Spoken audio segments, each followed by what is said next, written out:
Bienvenidos. Hoy, vamos a dar una vuelta a unos relatos históricos que, la verdad, tienen ecos. Ecos bastante actuales, ¿no? Hablamos de Jonás en Nínive, la caída de Babilonia, Ciro el Persa, historias que nos dan pistas, digamos, para entender ciertos aspectos de lo que las fuentes llaman los eventos finales.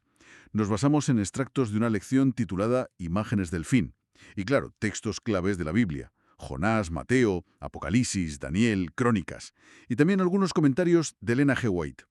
Ojo, la idea no es buscar significados ocultos en cada coma, sino más bien sacar los grandes temas, los principios, y ver qué relevancia tienen para la verdad presente, como dicen estas fuentes. Hay un versículo clave de Jonás que lo resume un poco. Soy hebreo y venero al Señor, Dios de los cielos, que hizo la tierra y el mar. Pues nada, vamos a desgranar esto. Empecemos con Jonás, el profeta este. Un poco a la fuerza, ¿no? Su historia es corta, pero, intensa.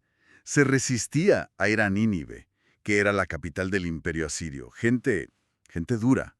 Normal que no quisiera ir. Claro, ¿quién querría? Era meterse en la boca del lobo, literalmente. Exacto. Pero fíjate cómo se presenta él mismo a los marineros cuando la cosa se pone fea en el barco.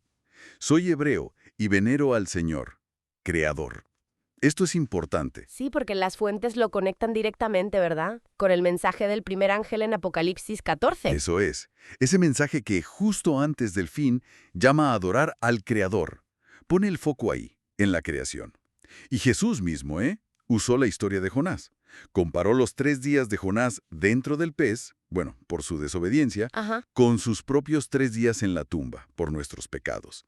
Y dijo algo fuerte, que el arrepentimiento de Nínive serviría de juicio contra la generación que lo estaba rechazando a él, que era más que Jonás. Y aquí es donde la cosa se pone, para mí, muy interesante. El paralelismo. O sea, la misión de Jonás, con ese mensaje tan poco popular para Nínive, se parece mucho a la llamada que encontramos en Apocalipsis 18. Salid de ella, pueblo mío. Referido a la Babilonia espiritual, ¿no? Exacto. A esa Babilonia espiritual de hoy en día, como la describen estas fuentes. Un símbolo de confusión, de sistemas que oprimen.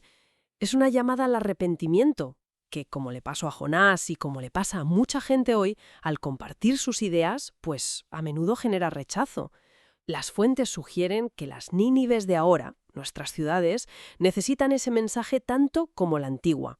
Y nos hace pensar, ¿no?, en nuestras propias resistencias a veces. Totalmente. Y lo más sorprendente, quizá, es que Nínive escuchó. El mensaje de Jonás era, directo a la yugular. De aquí a 40 días, Nínive será destruida, sin paños calientes. Nada de medias tintas, ¿no? Y sin embargo, toda la ciudad, desde el rey hasta el último habitante, dice el texto, se arrepintió. Incluso los animales. ¿Te imaginas la escena? Ujú. Un arrepentimiento masivo. Y Dios, pues, frenó el juicio que había anunciado. Al menos temporalmente. Porque, como también señalan los textos, años después Nínive cayó. Por orgullo, por olvidarse de Dios, volvieron a las andadas. Exacto. Y esto nos lleva a una distinción importante que hacen las fuentes sobre la naturaleza de la profecía. Que no todas son iguales, digamos. Algunas, como esta de Nínive, parecen ser condicionales. Citan a Jeremías 18, ¿sabes? Dependen de la respuesta humana.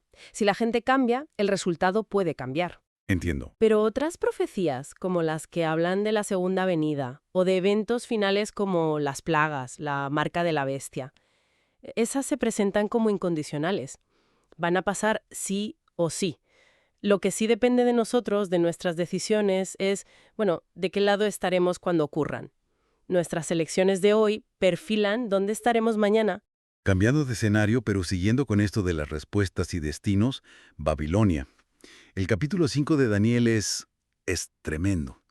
Contrasta a Nabucodonosor, que aprendió la lección de humildad a las duras, Sí, después de acabar comiendo hierba, literalmente. tal cual. Lo contrasta con su sucesor, Belsásar. Belsásar, conocía la historia de su abuelo o predecesor, pero decidió ignorarla.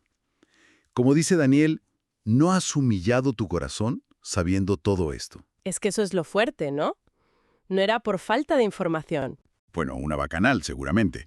Y justo ahí, en medio de la fiesta, zas, Babilonia cae. El historiador Heródoto cuenta cómo Ciro desvió el río Éufrates, que pasaba por debajo de las murallas, y sus tropas entraron en una ciudad que estaba de juerga, totalmente desprevenida. Y si conectamos esto con el panorama más amplio, esa imagen del Éufrates secándose es muy potente, tiene muchos ecos. En Apocalipsis 16 se habla del secamiento simbólico del río Éufrates. ¿Y qué representa? Pues la retirada del apoyo de la gente, del soporte popular a esa Babilonia espiritual del tiempo del fin. Ah, mira tú. Y eso prepara el camino para los famosos reyes del Oriente. O sea, el problema de Belsasar, y esto lo recalcan mucho las fuentes, no fue no saber. Sabía perfectamente. El problema era la actitud de su corazón. Tener la verdad, tener la información, no te garantiza aceptarla. La elección final depende del corazón, de la disposición interior.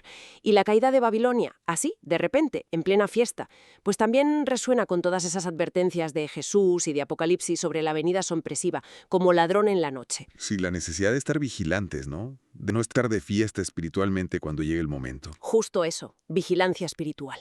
Y llegamos a Ciro, El persa. el conquistador, que no solo toma Babilonia, sino que hace algo increíble. Libera a los judíos cautivos y ordena que vuelvan a Jerusalén y reconstruyan el templo. Está en 2 Crónicas 36. Es alucinante. Lo más llamativo quizá es que el profeta Isaías, mucho antes, ya había hablado de él y lo llama ungido de Dios. Ungido. Un título casi mesiánico para un rey pagano. Sí, es fortísimo. Las fuentes lo presentan como un tipo, o sea, una especie de prefiguración, de sombra de Cristo. Ven a Ciro, al rey liberador que viene del este, y lo comparan con Mateo 24-27, como el relámpago que sale del oriente, que derrota a la Babilonia opresora y permite a su pueblo volver a casa, a la tierra prometida. Una imagen de la restauración final, entonces. Algo así. Obviamente ninguna prefiguración es perfecta, Ciro era Ciro, pero el principio que extraen es claro. Dios puede usar a quien quiera, incluso a un rey pagano, instrumentos totalmente inesperados para cumplir sus planes soberanos. Y un detalle interesante. En el orden original de la Biblia hebrea, el Antiguo Testamento termina justo con el decreto de Ciro, Anda. creando como un puente directo, una expectativa, hacia el Nuevo Testamento y la venida de Cristo, el Ciro definitivo, el antitipo. Qué bueno. Entonces, resumiendo un poco todo esto, hemos visto cómo estas historias antiguas, Jonás, Nínive, Babilonia, Ciro, funcionan como espejos, ¿no? Reflejan temas que estas fuentes consideran cruciales para entender el tiempo del fin. El poder del arrepentimiento, la certeza del juicio de Dios, su soberanía que está por encima de todo, incluso del caos o de los poderes humanos. Y sobre todo, la importancia decisiva de la actitud del corazón, ¿no? Cómo respondemos a la verdad que se nos presenta. Exacto. La disposición interior. Y para terminar, para dejar algo en el aire para pensar, hay una cita de estos comentarios que me parece muy potente. Dice algo así como: aunque las naciones rechazaron los principios divinos y con ello labraron su propia ruina, un propósito divino ha estado obrando manifiestamente a través de los siglos. Mm. En medio de la lucha y el tumulto de las naciones, el que se sienta sobre los querubines todavía guía los asuntos de esta tierra. Y la pregunta que queda flotando, que dejan estas fuentes, es: si aceptamos esa idea, esa posibilidad de que hay un patrón divino, una mano guiando la historia, incluso en medio del lío actual, ¿cómo cambia eso nuestra forma de ver el mundo? ¿Cómo influye en nuestra respuesta a lo que pasa a nuestro alrededor? Buena pregunta para cerrar. Da que pensar, desde luego.